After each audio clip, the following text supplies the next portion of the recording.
Hey everybody, this is Dark Side Elite here, and I just finished watching Birds of Prey. I had to finish my popcorn. It was one of the only things I truly enjoy when I go to the movies. Um, I've already looked at subjective reviews' review of the movie, and he rated it as a 6 out of 10. So 2 out of 3, 2 out of 3 stars is not that bad. It's above average, but um, you're here to figure out what's mine. What's my review of this whole movie? Now, this is going to be pretty long, and I'll try to make sure that I don't spoil a lot of stuff. So I'll probably try to pause so I won't spoil anything. What do I think? Do I think that you guys should watch this movie? I think you should. It is entertaining. The actresses poured their hearts into these characters. They love. It sounds like they really. It feels like they love these characters, and they want to have fun with it. But but let's get down to the nitty gritty. And what do I truly think about this movie? I think it's above average. I think it's not a piss poor movie. I think it's above average. They Christina Hodson did a really good job trying to establish that the situation going on with Harley. And we all know she broke up with the Joker and she wanted to break out on her own. There's a few things that was going on in the movie that made you understand, like, oh, okay, there's a reasoning why nobody was really coming after her. There was a reasoning why. And um and they established also that she has attachment issues. She doesn't have abandonment issues. She has attachment issues. She has issues where when she grows attached to somebody, it's all or nothing. She falls head over heels, and that's been her character ever since we known her, since her inception in the animated series.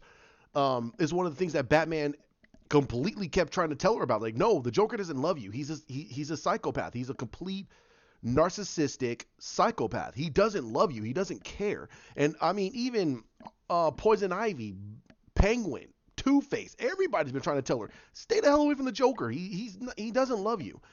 Um, but I'm gonna break it down as how do I feel about what each of these characters brought to the table. Um, what I think about Margot Robbie as Harley. She's sexy as hell. She's gorgeous. And even as Harley, she still emanates a lot of that appeal that a lot of us love about Harley. She's beautiful, she's sexy, she's sadistic, she's a psychopath, but she has a heart of gold and she really just wants to belong to something. And it's not a fact is that she longs for love, but they just basically insinuated that she just wants to belong. And we found out a lot about her past, and they did throw in her sexuality a little bit. Like, she experimented. She likes men, but she did experiment with women, and it didn't go the way she wanted it to. And I think that that's where they're.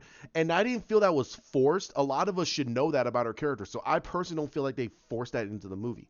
Um, in my personal opinion, I think that Christina and Kathy Ann, they really focused this whole movie around Harley. Like, this movie is Harley's movie, and it is. It's her movie, and it's her breakout movie. So basically, they could establish a Harley Quinn universe to themselves, and Margot can go off and do whatever type of movie she wants to do. Um, in my personal opinion, I think that they should bring back Jared Leto. I think they need to re-envision him a little bit more, and I think they need to do a Bonnie and Clyde slash Natural Born Killers and redo and do Mad Love. I think that that would really institute a lot of people's misconceptions about Harley and Joker's relationship. And she kind of established that even in this movie. And I think that a lot of you guys should also watch this because they've always tried to I mean, you get women out there who romanticize Harley and Joker's relationship as, oh, he does love her. And no, the guy doesn't love her. He's manipulating her. He wants to keep her around as a punching bag and also as a shield so Batman doesn't go after him. Why do you think he leaves her to the wolves? He doesn't love her. No, if you have a gentleman, if you have a guy that you're in love with keeps leaving you to the cops, wouldn't you say, hey, you know what, this guy's a piece of dirt? So, but for Harley, it's different. She think that every time when that happens, she wakes up and goes, you know what, the Joker doesn't love me, and all of a sudden he shows her with a rose and something very romantic, and she goes, oh, he does love me, and then she's fall right back in love with him, and everybody in Arkham going, what the hell? hell? Batman even goes, oh my god. So it's one of those things that she just wants to belong, and I think that they did a really good job with that in this movie and establishing that she has a heart of gold, but she's crazy. She is crazy. She's not an evil person. She just does bad things because she thinks it's fun, and also just to save her own hide, because that's how she learned from the Joker. Like, hey, if push comes to shove, drop something in front of them and run, because they're gonna, the good guys are not going to stop the bad guys. They're going to, especially if there's a witness. So if Batman has a choice of stopping Joker and Harley or save a woman from falling off of a building, Batman's going to save the person from falling off the building. He's not going to go after Harley and Joker. And that's what she learned through her time with the Joker. This is established. This is nothing that's been presented in the movie, so it's not a spoiler.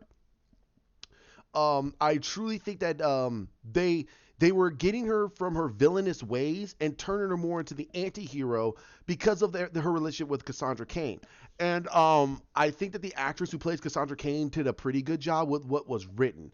I don't think they are going to establish her as Orphan or as Lady Shiva's daughter. They're not going to establish that, or David Kane's daughter. They're not going to establish that. They're going to keep it simple. She's just an orphan girl, and she's a pickpocket. That's all we know, and that's all we're going to get. So I think a lot of fans who love Cassandra Cain, who are going to be pretty miffed about that, and I am pretty miffed about that. They're not paying respects to the character. Now, I'll get into this a little bit later about the fight sequences and everything. What I think of Ewan McGregor as Adrian, I'm sorry, not Adrian. Sorry, wow. I think I probably put that in a few other videos. It's Roman Sionis. What I think of him as Roman Sionis. He's a cartoon character. He played him exactly how he was written, how he was directed. He played that character exactly how he was written and directed. Can't have a problem with that. Not going to have a huge problem with that. But I truly do believe that that's not Christina Hodgson's fault. I think that was more Kathy Yan. I think that she wanted to make Black Mask as cartoony as possible, because I don't know. So sorry about that. So Ewan McGregor was not bad. He was pretty flamboyant, but they did what they did to Ewan McGregor's Roman Sionis, to Black Mask, what David Ayer did to Jared Leto's Joker. You're not gonna like certain things about it, but there's certain notions in the movie that makes you go, that is the Roman Sionis that we all know. That is Roman Sionis. And I hope that some people mark it. I hope some people go, hey, wait a minute, he's right. There's certain seeds in there. You gotta look, and I understand you're gonna be you. It's the same thing with Jesse Eisenberg. You're not gonna like it, but you gotta look at, hey, wait a minute. There's certain elements in it that makes you go, wait a minute, it's that's it right there. That, why couldn't they give me that throughout the whole movie? What I think of Mary Elizabeth Winstead as the Huntress, I didn't like it. I didn't like it at all. Now, a few people out there are going to say, well, it's not comic book accurate. In all honesty,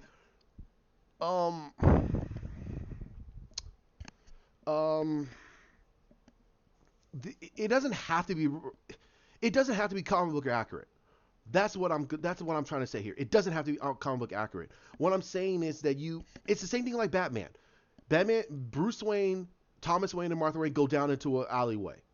Guy holds him up. Guy says, "Give me the pearls." Dad says, "No." Dad gets shot. The robber grabs the pearls, instantly killing Martha Wayne, killing Mom, about to kill Boy until police show up, and he runs into the darkness, leaving Bruce Wayne in a pool of his mother and father's blood, watching them die. That's the birth of Batman. That's pretty much the birth of Batman. They didn't change what happened with the Bertinelli family, so it's not a spoiler. It really isn't. If you think it's a spoiler in a movie, sorry. Mild spoiler. they kept the Bertinelli deaths exactly how they were in the comics. Rival crime family wants the power of the Bertinelli family. They actually stated that the Bertinellis were the most powerful family in Gotham. They're not. They're one of the most powerful families in Gotham. The most powerful crime family in Gotham were the Falcones. And then it was the Maronis. They were the oldest family in all of Gotham. They've been around for a very long time. The Bertinellis they're an established family that came from Bloodhaven, I believe from Bloodhaven, and they came into Gotham City because they wanted to rule. Um, but they, in a way, there's certain elements that they took out of Helena's character that made absolutely no sense to her in this movie. Her mannerisms, her intellect, and the way she interacts with people is not how she is that I can remember in the comics. She knows and understands how to act around people. She has no problems commingling with people. She just doesn't care. She has no scruples. She lost her empathy. That was the thing about Huntress. She lost empathy. So if you're a bad guy, she's pretty much a female version of the Punisher. She is a female Punisher. If you really look at it, she is. She doesn't care. You're a bad guy, you go away. Actually, you don't go away. You die. She doesn't care. She'll put crossbows in their chest, in their eyeball. She doesn't care. She's just like Frank Castle. That's pretty much what she is. The only thing is, she just can't take Batman. Batman beat her halfway to death, beat her all over freaking Gotham City, and told her, dude, don't even come back in my city. She had to run. So that's the difference between Huntress in the comics and this Huntress. And what they did in her storyline makes sense. It makes sense. I'm not saying that they completely butchered her storyline. What I'm saying is that there's certain characters direction, and I'm not saying might be writing too. So, but there's character direction that Kathy Ann did that made absolutely no sense to this character. I think that she wanted her to be a little funny because there's certain things in there that makes her feel like she's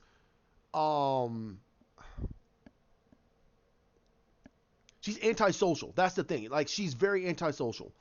And it makes absolutely no sense to her character because she comes from a crime family. She understands. She understands that she has to be social around people. She has no empathy towards it. She has no care. So she wouldn't fumble or mumble around things. Again, it's one of those things that you'll see it and you go, wow, that makes... Again, there's certain things I will talk about towards the end of this review. What I think of Juri Smollett-Bell as the Black Canary. And this is Dinah Laurel Lance. This is Dinah Laurel Lance. And they talked about her mother. Renee Montoya mentioned her mother and mentioned a lot of things about what her mother did. Here's my biggest thing. I love the Black Canary. I've loved the concept of Black Canary. I understand the original Black Canary by Dinah Drake, and I understand that. But the everyday person doesn't. And what you introduced in this movie to me is a very street and a very ghetto version of Black Canary. And you can say it's negative all you want, but that's how they wrote her. That's how the direction they had for her. And that's why I do put that on Christina Hodson. And I put that on Kathy Ann. Because Dinah Laurel Lance is not street. She's street, but she's not ghetto street. She's not ghetto. She's a tomboy. She acts more like a guy because she likes motorbikes. She loves rock and roll. She loves to sing. She does like to sing. She has a very beautiful voice. That's what made Oliver more attracted to her. And her singing is how she's able to control her freaking scream. That's how she's able to control her scream. So how they did in that movie is like, what? A singer that's able to hit those high notes with ease, that's able for her to control her sonic scream to the point where she can't throw her voice out. So she screams with a little bit of a pitch and destroys a whole bunch of freaking buildings. It's not gonna wreck her voice. And there's something in the movie that makes you go, what? That makes absolutely no sense. Especially if you know about singers. Singers, when they hit high notes, the one thing that destroys singers' voices is alcohol and smoking. That F's with their voices. That's why they don't do it. They don't do smoking or alcohol very much because that messes with their voices. They got to keep their voices at a certain pitch. That's why you got to be lean, clean to be a really great singer. There's some singers could be on acid, shrooms, drugs, LSD, cocaine, crack cocaine. It doesn't matter. Heroin, and they can still sing their eyes out. But you can't be smoking because that messes with your voice. It does. It messes with your voice because you have to have that. You got to have it in the gut. You got to have it in the chest, and you got to have it in the throat to be able to sing at that pitch every single time. And for Black Canary, she's able to do that, then that's why she's able to control her voice so well. And I didn't like that. I didn't like that. I understood her storyline. And I'm not saying that they wrote it bad. I'm just saying that I understood her storyline. I understand why she's divisive about wanting to do anything because it's just the way she was written. And I go, okay, all right. I had no problem with that. I had a problem with some of the decisions that they made. That why she can't use her voice to the optimal that she can be able to do it at, and why is it, and why this and why that. There's a few things in there, but they don't really utilize her. She's just there. And again, I'll get back into the fighting sequences. Rosie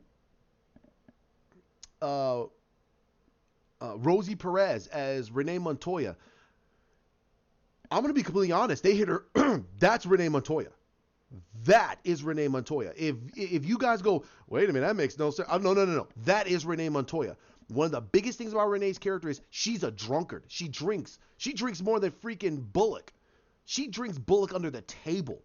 She's a huge drinker. And that was one of the biggest reasons why Commissioner Gordon threw her into the East End version of the East End. He threw her over there because he was sick and tired of her coming to the crime scenes drunk like a skunk and screwing up the crime scenes. That's what happened. She was part of the special crimes unit.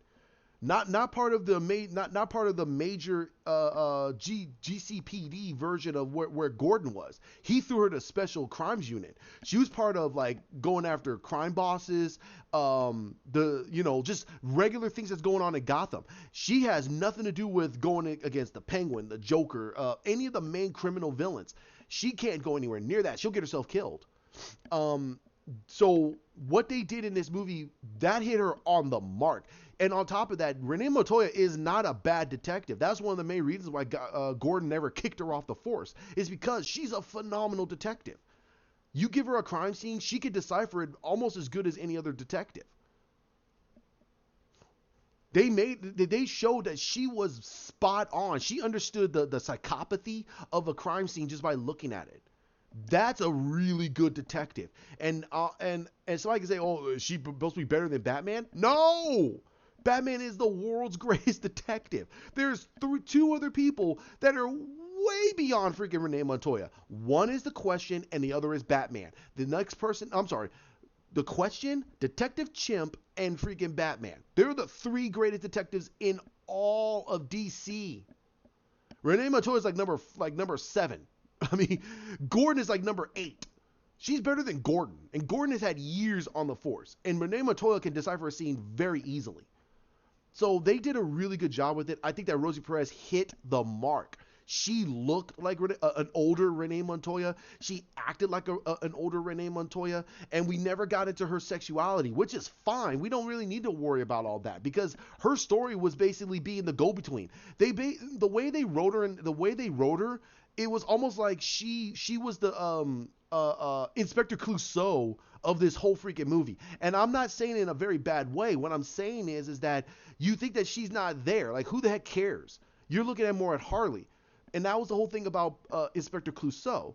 He's like, this guy is bumbling, but she's not bumbling. It's the fact that she's very angry over the fact of what was going on in the story, and the fact that her character got looked over many, many times, and all this other perpetuated storyline was going on. So I'm saying that that's Renee Montoya. They did a really good job with it. I'm very happy with that. I'm very, very happy with that. That was the one character I was very nervous about, other than Black Canary and Cassandra Cain. It's, you cannot mess up with Renee Montoya. Her character was created by the animated series. She got into this because of the animated series. She was created on that TV show. There are many characters we did not even know that was created on the Batman animated series that actually became live action characters.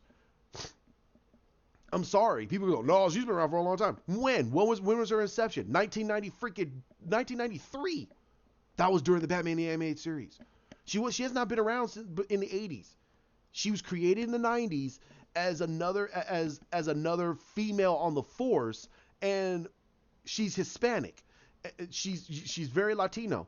And then in the millennias, they explore the fact that she's gay. She's a closet gay.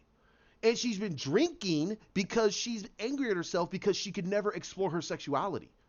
That was the whole point. That's why she got on with Kate Kane, Black Batwoman, and before the whole Flashpoint, before New 52, she got with freaking Batwoman. They had a huge illustrious lesbian relationship in Batwoman's comic. So I'm sorry, but okay, go look it up. If I'm wrong, put it up there. I'll say, hey, okay, I'm wrong. She's been around for a long time. But I'm pretty much right. Renee Montoya was never created before the animated series. She was created on the animated series to bring another female into the show, and she got so popular and so nice, and so she had such a small following. They said, hey, you know what? We like this character. Let's bring her into the comics, and they made her very lowbrow. And then they say, hey, you know what? And they moved forward and made her the new question, because Vic Sage was dying from cancer. And that was one of the driving reasons why he was the question, because he always wanted to understand how the hell did he get cancer and how can he fix it?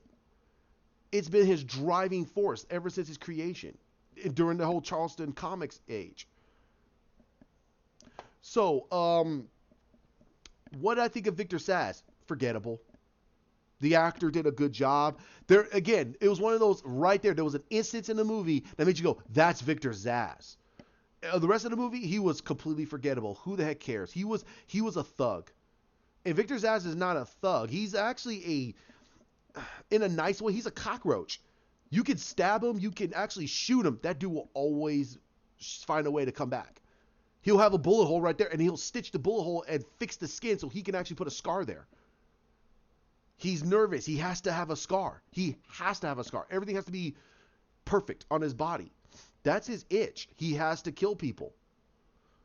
If he makes a scar, if you put a scar on him, he has to kill somebody to make that scar feel real. And that's one of the biggest things about Victor Zsasz, and they kind of dropped the ball on that. They made him more of a thug, and they made him more as he's a cockroach. He's like a cockroach thug. Like, you have to be afraid of him, and you should be afraid of him. He's not a very incompetent person.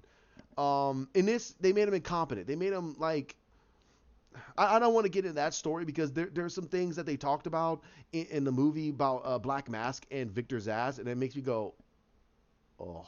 But they never showed it in the movie. They never explored it. They made you hint it. They hinted it in the movie very subtly. So you might just pass off on it and go, whatever. But there's some points in that movie that makes you go, are they? Oh, okay, that makes sense. So there.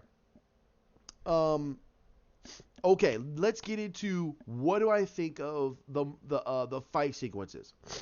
Now, I heard that they brought in the guy who did the action for John Wick. Everybody was hyped about it and everything. You got to go back and look at John Wick. There's a difference. Huge difference. Keanu Reeves knows martial arts. He does. He knows martial arts. It was easier for this guy to teach Keanu how to do those moves because Keanu already can do martial arts very easily. In this movie, you can see that he had trouble with these women because Mary Elizabeth Winstead is not a martial artist. Smollett-Bell is not a martial artist. Margot Robbie is not a martial artist. So there are things in there that makes you go, that makes certain kicks that made no sense. There was a scene with the Black Canary that she did these movements, and I'm like, that's wasted. That's a wasted movement. Why would you want to do something like that? She should have did some judo takedowns. She should have did some jujitsu a little bit and show that she can manhandle somebody, not kick force, but just put their hands on them and just makes them flip it all however she wishes, like twist like doing to a pretzel. Um, what they did with the Huntress. Again, I don't want to spoil her storyline, but there's a point in her storyline. You say that how she got her training, and you go, and this is the best that she can do. Again, I'm not knocking it. What I'm saying is that you can point this out, and it kind of could draw you out of the movie. The final the final fight sequence of this movie was passable, but I pretty much just did this and just kind of just rub my head a little bit because I could see the flaws, and that's not good. You should not see any flaws when it comes to that right there combat. So you have two people sitting right there. You should not see any bad particulars, because if this is the guy that did John Wick, what the hell? You look at John Wick, you go, dude, everything looks crisp. It looks pristine. It looks like Keanu looks like he's a 15-degree martial artist. And that's because this guy can make Keanu Reeves look good. In this movie, it looked a little lopsided. There were some of the guys were grabbing the women, and they were just like they were all doing this, and it's like that should not happen. The moment the dude grabs their hair, they already know exactly how to take this guy out. That makes a proficient martial artist. Again, this is more of the decisions. I'm not saying that the actresses are only doing what the stunt choreographer and the director says they want them to do, and the stunt director. That's it. I have nothing against Bell or Weinstead or Robbie or any one of those women who are doing their due diligence in these action sequences. What I'm saying is, you can see the flaws, and that's not good, especially when you bring in a guy who says he did John Wick. That makes it laughable. You go, really? This is the guy that did John Wick? And this is probably gonna be pretty controversial. I don't care. That puts a mark on this guy, because this guy, now if someone who's never seen John Wick, I've seen John Wick numerous times. I got the first and the second movie. I don't have the third one yet. I'm gonna get it.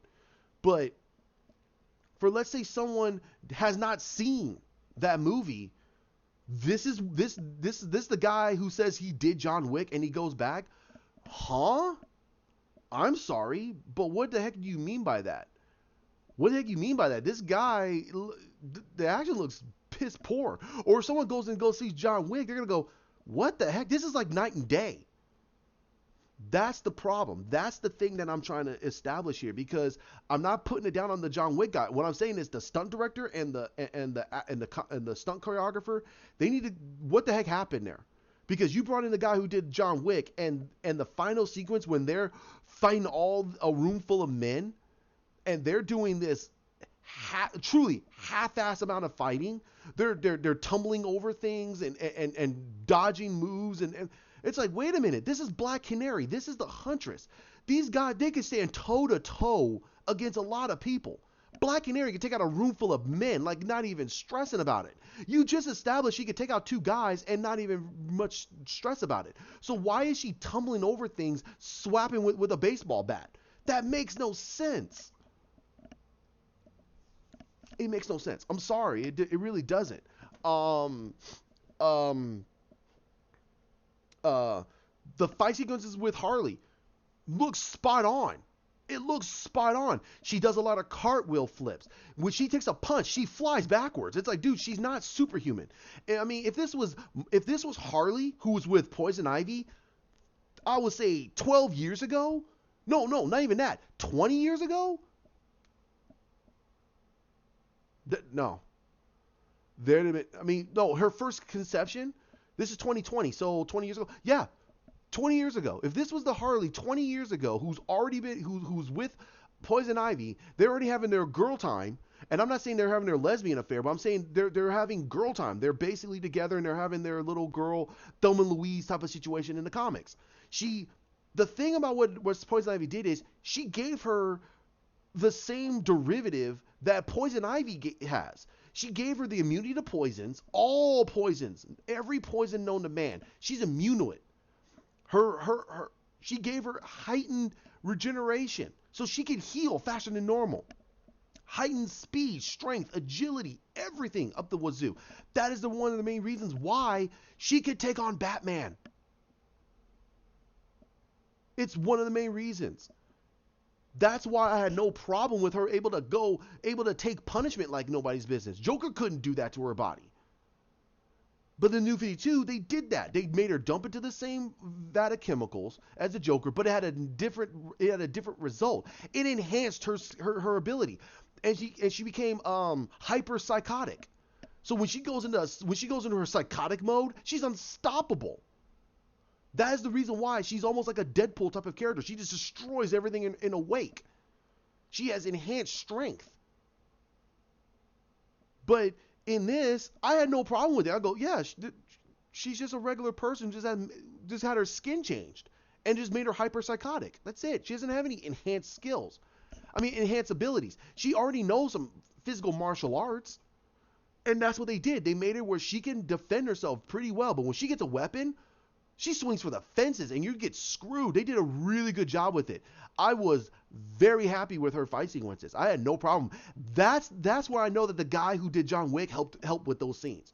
Because the movements that they did were perfect. When she had the bat and she was flipping the bat around and she was moving it around and everything, I was like, dude, that's John Wick.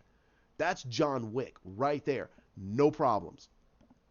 But the last sequence, I don't know if the guy who did John Wick was helping with that. Because if that was, what the hell happened, bro? What happened?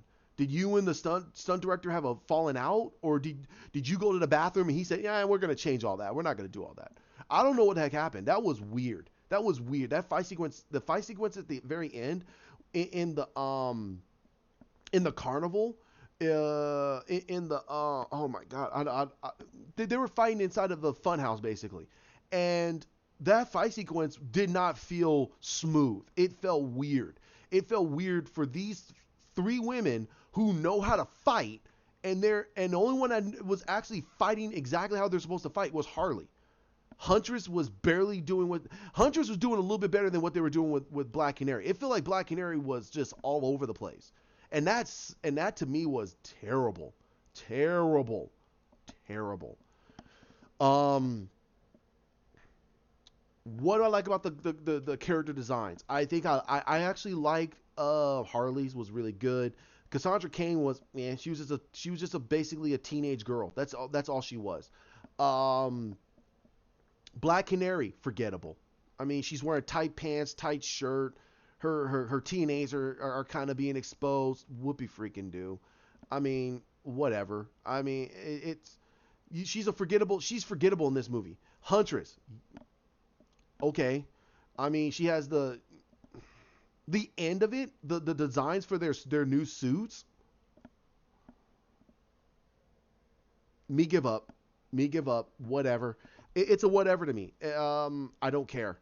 It looks bad. They're all wearing purple. Spoiler, they're wearing purple. All of them. What? Whatever.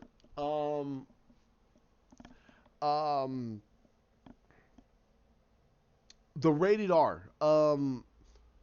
The rated R. Now, subjective reviews talked about this. He said that it didn't feel like a true rated R. I think it did, and the only reason why it was because there were a couple of scenes in there that was very gratuitous. That was pretty gratuitous. The end sequence was very gratuitous. But I think that it got a true rated R mainly because of all the cursing. That's it. The cursing. The cursing is what did it. That's what to me felt like why they got the rated R sequence. Not the violence. The violence was whatever. I mean, you really didn't see very much. I mean, you saw a dismemberment, an arm. I love how they did the relationship with Harley and the hyena. I wish they got two. I wish she got two. That would have been awesome. That would have been really cool. She got two hyenas. But this one was a CGI'd hyena, and I think they got a dog, and the dog was interacting with Margot Robbie, and they basically planted a hyena in place of it. So they have more reasoning of why there's something there, and she's interacting with something. Instead of her just sitting there and just going, oh. No, I think there was a dog on the set. I think they used a dog, and the dog was there, and they imprinted a hyena in its place. So they had something for her to interact with. Um, the story. I feel that Christina Hodson did a really good job trying to establish these people, trying to get um, trying to get you to understand what's going on. Now, a lot of people are going to feel like this feels like a mess. It feels like a complete mess. I don't think so. I think that what they did is they were trying to go linear with the story, and then they introduced something, and she had to go, wait a minute, whoa, whoa, whoa, whoa. We need to rewind back so you can understand why this person is here. And then that's when you got to go all the way back, and she's giving you the linear story of that, and it meets up right now, right to that end. You're going, oh, okay. That's what she was doing throughout the whole movie. It didn't feel like a mess. It felt like she would they were going linear, and all of a sudden they had to explain. Wait a minute. So you as an audience member go, okay, why the heck is she there? Where did she come from? Well, here's the explanation. And now we're back to present day. And that's what I feel that she was doing, and that worked in certain sequences. But I have a feeling that a lot of people are going to feel like it's a mess. It feels like it's all over the place, and I think that's what Subjective Reviews was talking about. And I feel that a couple of other people are going to say the same thing. But that's what I was getting throughout the movie. They were doing the same thing that Witcher did. Basically, spoiler for The Witcher if you haven't seen it yet, but they were telling three different plot points. They were telling three different plot points. So they were telling Geralt's, they were telling Yennefer's, and they were telling Ciri's. Ciri's was present day. They want to tell Geralt, so you get to the point where Geralt was going to meet Ciri, Yennefer up to the point where what happened to what happened to Yennefer, and then Ciri got all the way up to the very end of the season, and then you go, okay, that makes sense. They wanted you to understand where every character was instead of them having to go back in a past sequence and tell you what the heck is going on. They wanted storylines to start to move in a linear storyline and then converge at the very end of the season. And that's what I think that's what they were doing in this one. And it actually, in a way, kind of worked because it's Harley. Harley's the one that's telling this story. She's the one that's telling us this story. It's not just telling us. It's her telling us. And that's fine. That's fine. That's something new. And I had no problem with that either.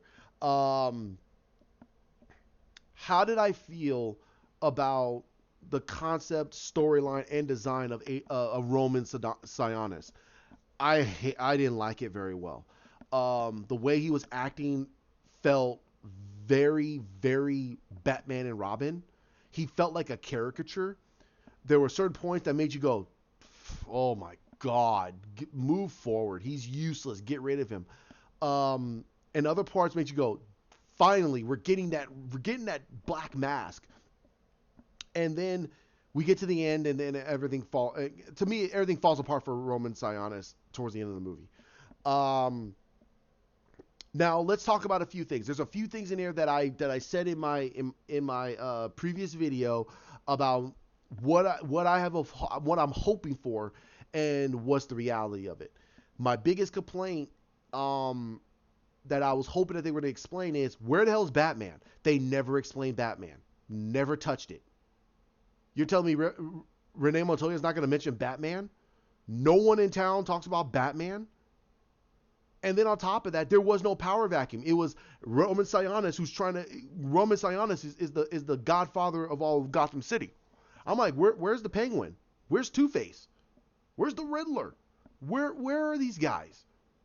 Where are they? No mention. Not even an expositional story by Harley to say, hey, these guys are not involved because blah, blah, blah, blah. Never said nothing about it. That's what makes me upset. Now, I'm not saying that you have to introduce them. What I'm saying is mention them. This is Gotham City. Joker is the most powerful guy in all of Gotham City, and no one's heard of him. There was a scene where basically Cassandra said, you know who the Joker is, right? She goes, I never. She never heard of him. Now, that could be a story principle. That could be a story arc. But okay. But where the hell is Penguin? Where's Two-Face? Where's the Riddler? Where's Carmine Falcone? Where's freaking Sal Maroni? Where are these other crime families? These powerful crime families. You get introduced to some people in there. Like there's a guy in there, Dr. Ko, who's part of the Golden Lions. They're a triad. They're part of the Chinese triads. But no mention of Batman or any one of his major villains that are basically criminal kingpins. No mention of them at all. Not a pigeon. Nothing. That's piss poor.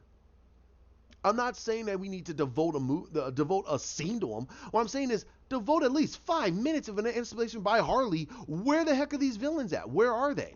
Where's Batman? She even mentioned the fact that she was part of a Suicide Squad. She was part of it. She mentioned it. Where is it? So where the heck are his villains? Where is Batman's villains? Where are these people? That is why I'm very upset. I'm very upset at this movie. It's not building a universe. It's building a singular universe. Now, I don't know if that was a decision by Kathy Yan. I don't know if this was a decision by WB. I don't know where the decision was. But you could have mentioned like about a 5-minute blurb about where the hell some of these villains are at. What about What about Arkham Asylum? She mentioned it, but where are some of these villains in there? What's going on? Where are they? Where the hell is Poison Ivy? So that's where I'm going. This makes absolutely no sense. Where are they? My other complaint was, are they going to make these men incompetent? Like these women are that competent and everything? No, I think everybody was incompetent. The women were incompetent. The guys were incompetent. There was nobody there that was straight edged. And I mean a straight evil person. No one. Now, I'm going to try to get into this. I'll make this quick. My final thoughts. Should you go see this movie? Yes. I do still think you should go see this movie. It's not a bad movie. It's above average. A lot of people are trying to compare it to Zack Snyder's movies. I don't think you should. This movie to me feels like it is a rated R comedy. This is a Deadpool. This is a Deadpool, but less on the gratuitous violence and the sexual innuendos. And that's why I think that they have it at. That this is DC's version of Deadpool. That's what Harley Quinn has always been. That's what she's starting to become. She is the DC version of Deadpool. She has very adult level comedy, and she does a lot of gratuitous violence because she's a psychopath, and that's what this movie is. And I think that a lot of people need to relax off of it and get away from the Zack Snyder. And I'm not saying that in a negative way, but I'm saying is that we got to see how other directors do these movies. We cannot have Zack Snyder doing all the DC films. That's unfair. It is. Then we're gonna have a whole Kevin Feige situation going on. Yes, Zack Snyder is a meticulous person. Yes, but the thing is that he wouldn't want to touch that. He would want James Wan to make his version of Aquaman. He would want Patty Jenkins to do her version of Wonder Woman. He would give some insight, but it'd be their movie. And that's fair. Kathy Yan, in my personal opinion, did an okay job with this, but I think that she did this as more of a girl power, but a comedy version of a girl power. And it fell flat it's going to fall flat for certain people because we don't know if it's going to be a hard rated R because of what, or is this going to be a comedy? And that's what this is. I was in a theater with maybe at most 12 people and barely anybody laughed. I laughed at a couple of scenes. And what they did at the end, I put my hands above my head and went like this in the theater. Like, what in the hell did they do that for? Because of decisions. It was decisions that they made, that Kathy Yan made. Probably not what Christina Hodgson wanted to do, but probably what Kathy Yan wanted to do. This movie is going to make a good amount of money, but it's not going to make a killing at the theaters. It's not. And I already see some people already on subjective reviews talking about that, screw this movie. BOP is a piece of crap. Shazam was too cheesy. Aquaman was good at some parts, but it was a laughable movie. This and this and this. I'm going, what do you want? And the fact that the matter is, I'm gonna say it, and I'm gonna say it before, and I say it again. I might make a video about this, and I'm gonna complain because the biggest thing that I'm hearing from a lot of people in this movement is they want Zack Snyder back, and they want him to do his 5-part arc movie. He can't do that. That means he has to redo Batman v Superman. He has to redo all of Justice League. W is not gonna have him do that. He won't do that. Why? Well, then they make it animated. Then you lose out on Zack Snyder's freaking visions. You're going to lose on Zack Snyder's photogenic CGI storytelling. You're going to lose out on it. Well, they make it a TV show. You think Zack Snyder is going to want to... You think WB or AT&T or Warner Media is going to give Zack Snyder enough money to do his 5-part arc movie in a sitcom? I mean, not sitcom, but in a 1-hour format? No way. That's too much money. They're not going to do it. Let it go. Let it go. Let's get this cut. If you want to be on the train, jump on the train. But if you're going to be that type that's going to say, I want this because of this, you are a child, and that is the reason why other people are going to fight harder for this cut, because it's not about you. It's not about the fans. It's about Zack Snyder. It's about Patty Jenkins. It's about James Wan. It's about Kathy Yan. It's about Matt Reeves. It's about even James Gunn. It's about these directors doing the movies they want to do. If you don't like it, that's fine. You can say that Shazam was cheesy, but that's Shazam. That is his character. That's always been his character. Go pick up a comic. Go pick up a comic book. His character is always going to be cheesy. He is a 10-year-old child with the powers of a god. He's not going to be an adult. He's not going to act adult. He's going to act like a child. Mary Marvel and even sometimes Freddie Freeman are the adults out of the whole family.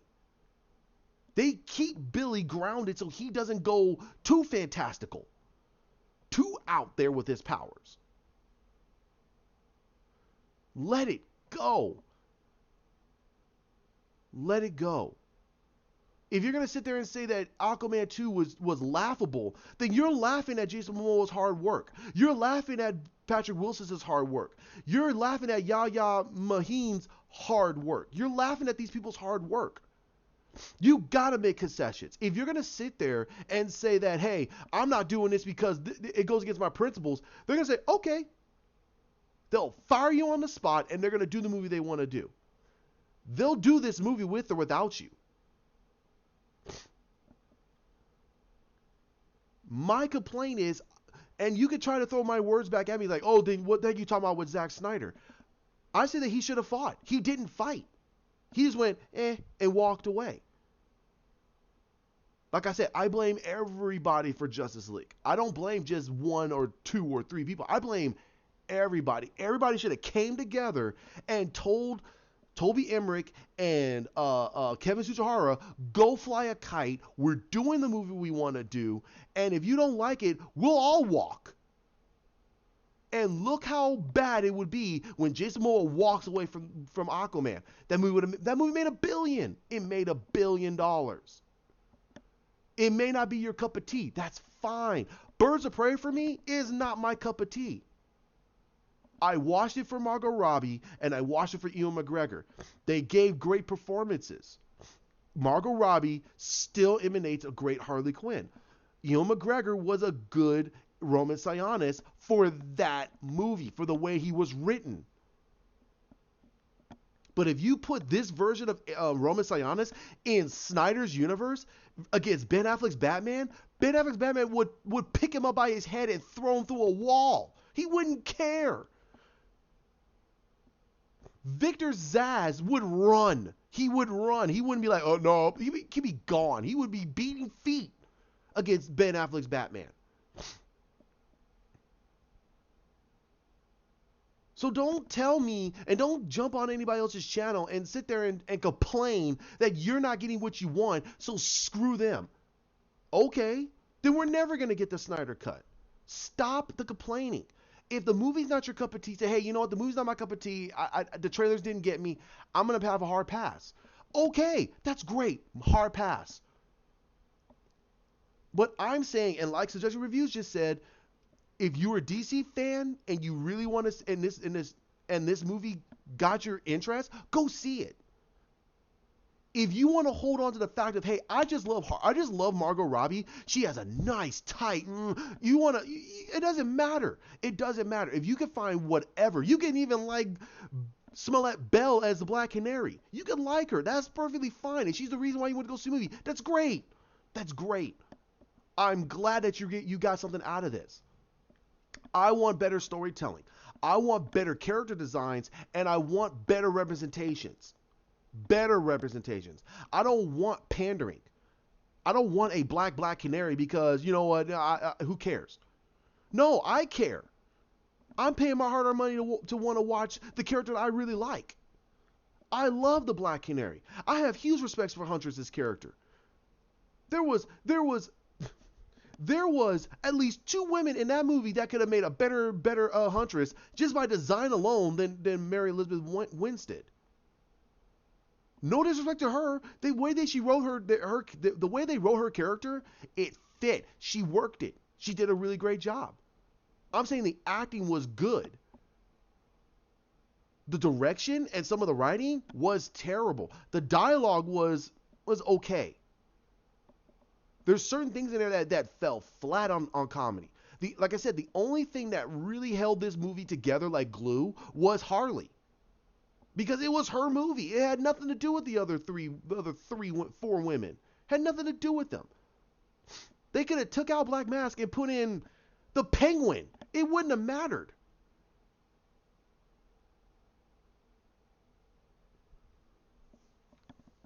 So, what do I rate this movie? I rated the same as Subjective Reviews, 6 out of 10. It's a 6 out of 10 for me. So 3 out of 5. It's above average.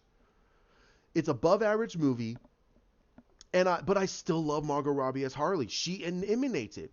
I just feel Rosie Perez as Renee Montoya, perfect, perfect. I haven't seen that woman acting in a long time, and she still emanates that spicy Latina that just wants to beat the crap out of people. Some of the things that made Rosie Perez really awesome in the 90s. She was that spicy Latina. And they did it well in this. She's a drunkard.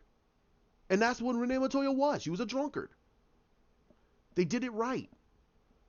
They just messed up on Dinah and Laurel Lance. They messed up on Helena Bertinelli. They messed up on Cassandra Cain. They messed up on Roman Sionis.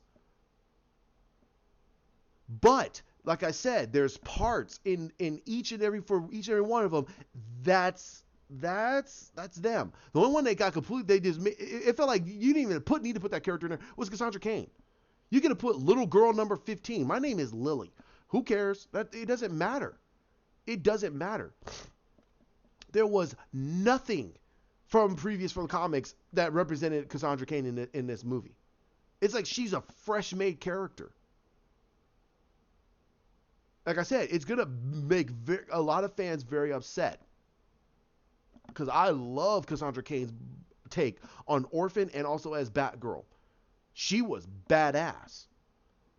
But in this movie, how was she represented? Was she written? She was written pretty dang well.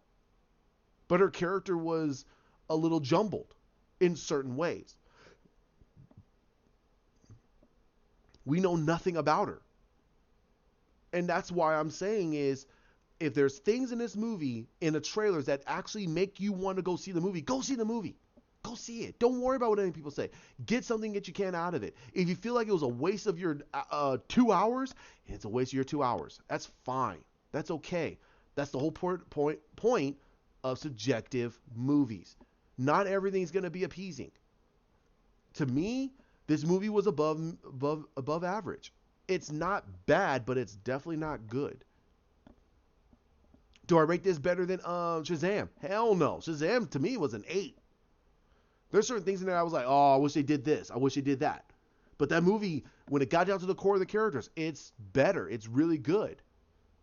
It is cheesy, and I knew that was going to be cheesy, and I'm perfectly okay with that. I'm perfectly okay with that because that's the character. We're not all going to get Zack Snyder level storylines. We're not. And we need to be okay with that. Because if you're not, then honestly, why are you fighting for this cut?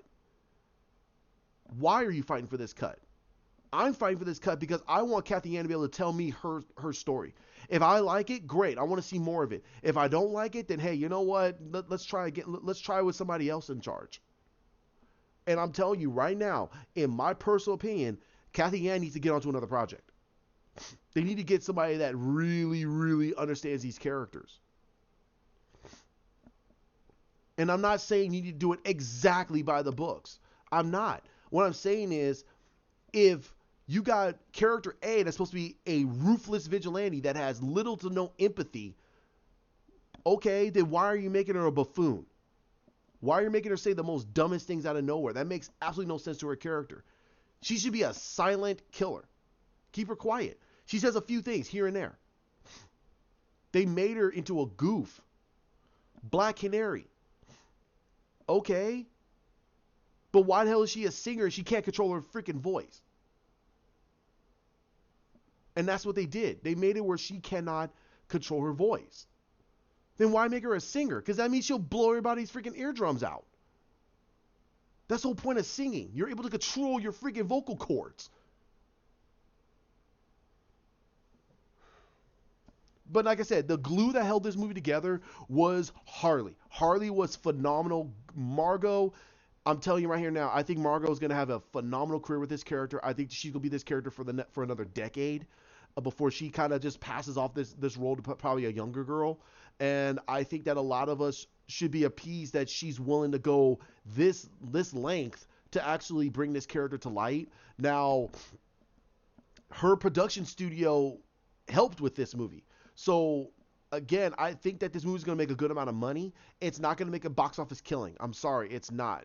Because no matter what the tomato meter says, if it on a weekend, and I saw about 10, maybe close to 20 people in a theater on 11 o'clock, that's not good. And their tracking is not good.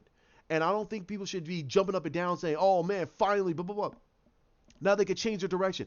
No, that's not good because that gives Margot Robbie the reason of, okay, then I mean, why should she invest? Why should she invest in her time? Why should they invest in a Gotham City Sirens movie? Why? No one's gonna want to watch it. Well, I will. Okay, but you didn't like Birds of Prey, and you told other people not to go watch it. So why should they invest? This is their time to say, hey, if you don't like the movie, that's great. But don't tell other people not to go watch the movie. Go watch the movie. Go watch the movie. So like I said, this to me this is a 6 out of 10, a 3 out of 5. It's above average. I think that they could have made a few changes. I will talk about those changes after the next weekend because I want people to go watch this movie and I want to be able to track this myself. I will be tracking this movie. This will be one of my big movies to want to track because I want to see what the temperature of the audience is. I don't care what the tomato meter says. I don't care what IMDb says. I don't care what anybody says. I want to see what the dollars are doing because regardless of what I say or suggested reviews or DC Film Hub or anybody, Chris Wong or Dave Pena, doesn't matter what anybody else says. It says what the dollar bills are saying, and we need to look at that and try to fight for that and try to fight because if this movie doesn't make a lot of money, it's going to show to Margot Robbie, it's going to show to Kathy Ann that not just because of the fact that and not just because certain fans are not feeling it, but I think that the temperature of the audience is they feel like they're tired of being pandered to. The story itself was a little lackluster in my personal opinion because there was no strong villain. There was no strong villain in the movie. Roman Sionis was not that good. He was I'm sorry to say, he's almost in the same vein as Jared Leto's Joker in Suicide Squad. He was completely forgettable. Like, who cares? And that's not good. You need this guy to be a very, very, very imposing villain, and he's not. He's not that imposing. He doesn't show levels of threat that really makes you go, okay, they're in deep trouble. Only through situation that you feel like they're in deep trouble, not because of him. That's my opinion. However you see it. All right, so like, comment, share, subscribe down below. Like I said, this is gonna be long. I wanted this to be long because I want to get down to the nitty gritty. This movie is above average, and I hope that you guys go watch it. Just go watch it. It's not that bad. It is entertaining. There are some great sequences in there. Margot Robbie blows it, blows it. I mean, in a good way. She completely massacres this movie. She is the glue. She is the complete glue of this movie, and I congratulate Margot Robbie for at least doing this, and also putting the risk of her production studio into this movie, so we can actually get this. So like, comment, share, subscribe down below. Hit that bell. This will be my other video for the day. I will be doing my gaming channel, Dark Sides Elites Gaming. I will be going over there right now and start doing some DBZ Kakarot. I will try to get this up posted, and you guys have a great one. Thanks for joining me. Bye.